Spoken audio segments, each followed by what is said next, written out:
তিনি শুধু ক্রিকেট মাঠের রাজা না, বাস্তব জীবনযুদ্ধেরও একজন রাজা। ক্রিকেট মাঠে যখন তিনি ব্যাট হাতে দাঁড়ান তখন মনে হয় এটা শুধুই একটা ম্যাচ নয়, এটা যেন একটা যুদ্ধ। কারণ এই মানুষটা শুধু বোলার বা ব্যাটসম্যানের মুখোমুখি হন না, তিনি লড়েছেন মৃত্যুর সাথেও। তার নাম সিকান্দার রাজা, এমন এক নাম যার গল্প শুনলে গায়ে কাঁটা দিয়ে ওঠে।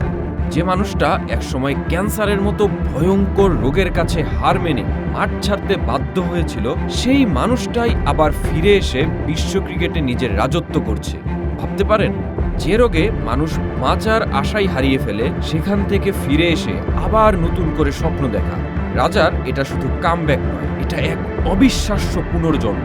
তার জীবনের প্রতিটা ধাপে আছে ব্যর্থতা, ভাঙা স্বপ্ন আর চোখে পানি এনে দেওয়ার মতো সংগ্রাম। কিন্তু একটা জিনিস কখনো বদলায়নি, তার লড়াই করার মানসিকতা। পাকিস্তানের শিয়ালকোটে জন্ম নেওয়া এক ছেলের স্বপ্ন ছিল আকাশ ছোঁবার। ছোটবেলা থেকেই তিনি চেয়েছিলেন ফাইটার পাইলট হতে, দেশকে রক্ষা করবেন আকাশপথে। সেই স্বপ্নে এগিয়েও গিয়েছিলেন অনেকটা দূর, হাজারো প্রতিযোগীর মাঝে জায়গা করে নিয়েছিলেন সেরাদের তালিকায়। কিন্তু ভাগ্য যেন অন্য গল্প লিখে রেখেছিল। চোখের সমস্যার কারণে ভেঙে যায় সেই স্বপ্ন। স্বপ্নভঙ্গের কষ্ট বুকে নিয়েই পাড়ি জমান স্কটল্যান্ডে।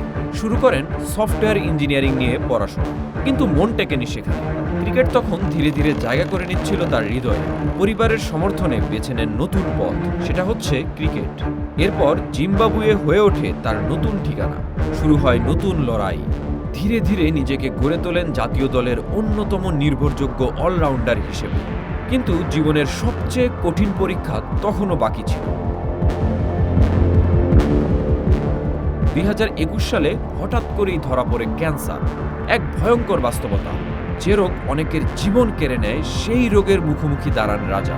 থেমে যাননি, ভেঙে পড়েননি, বরং লড়েছেন একজন প্রকৃত যোদ্ধার মতো। সফল অস্ত্রোপচার আর অদম্য মানসিক শক্তিতে ক্যান্সারকে হারিয়ে আবার ফিরলেন মাঠে। শুধু ফিরলেন না, নিজেকে নতুনভাবে তৈরি করে ফিরলেন। 39 বছর বয়সেও তিনি যেন চিরতরুণ। মাঠে যেমন পারফরম্যান্স, তেমনি মাঠের বাইরে তার বিশ্বাস ও মূল্যবোধ তাকে আলাদা করে তোলে। নামাজের সময় হলে খেলা থামিয়ে আল্লাহর সামনে দাঁড়ান তিনি, যা তাকে করে তোলে আরও অনন্য। নিজের ইমামতিতে আফগানিস্তানের ক্রিকেটারদের নিয়ে মাঠে নামাজ পুড়িয়েছিলেন বেশ প্রশংসাও। রাজার এই গল্প প্রমাণ করেছে, জীবন যতবারই আপনাকে নিচে ফেলে, আপনি চাইলে ততবারই দাঁড়াতে পারেন আরও শক্তিশালী হয়ে।